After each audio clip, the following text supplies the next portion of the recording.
muuqaalkan waxaan ku qaadanaynaa furidda iyo xiridda daaqadaha afuri karna ama xiri karna ee desktopka nooga muuqdana waxaa ka mid ah icons-yada noo muuqdo sida recycle bin-kan oo kale. recycle bin oo marka af Soomaali ahaan ku noqonayo salad.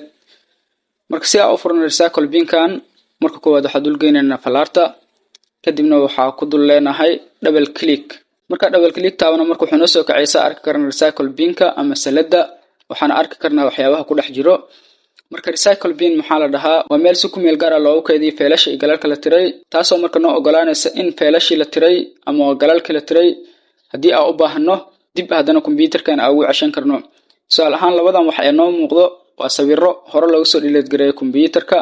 haddii aan hadda u baahno waxaa dib ugu ceshan karnaa marka isla kombiyuutarka.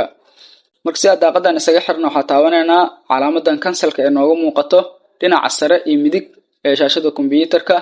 sidoo kale mar walbeeto barnaamij ama daaqad cusub aad soo furatidna dhinaca sare iyo midig mar walbeeto waxaa kaaga soo muuqanayo calaamad laga cancel gareyn karo. daaqadaha kale ee soo kacan karnana waxaa ka mid ah bottomka bilaawida ee loo yaqaano start bottom. start bottomka asal ahaan wuxuu ku yaalaa desktopka dhinaciisa hoose ee bidix, waana barta laga bilaabo dalbashada barnaamijyada iyo faylasha. muuqaalkiisana wuxuu isla bedelaa hadba Windowska la soo saaro. xirmooyinka Windowska ee hore loo soo saarana waxaa ka mid ah Windows XP oo la soo saaray 2001dii, Windows Vista oo la soo saaray 2007dii, Windows 7 oo la soo saaray 2009kii, Windows 8 oo la soo saaray 2012kii, iyo Windows 10 oo la soo saaray 2015kii. marka mar walbeeto Windows cusub la soo saaraba bartan start bottomku way isbedelaysay oo mar walbeeto qaab cusub loo sameeyay. sida noo muuqatan hadda wuxuu wataa astaanta ugu dambeysay ee Windows 10.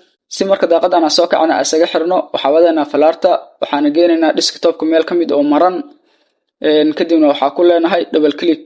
sidoo kale waxyaabaha nooga muuqan kara desktopka ama muuqaalka koowaad ee kombiyuutarka daaqadahoodana aan soo furi karno waxaa ka mid ah taskbar-ka oo ah diilintan madow ee qaybta hoose ee kombiyuutarka nooga muuqato, loona yaqaano diilinta howlaha af Soomaali ahaan. waxay ka kooban tahay muuqaalada barnaamijyada, taariikhda iyo waqtiga iyo waxyaabo la mid ah. sidoo kale marka furti barnaamij wuxuu ka soo muuqanaa diilinta howlaha ama taskbar-ka, waxaana si fudud ugu kala wareegi kartaa barnaamijyada adigoo ka kala xulanaya diilinta howlaha ama taskbar-ka. casharkana maanta taas uu noo egyahay. wassalaamu calaykum waraxmatullaahi wabarakaatuh.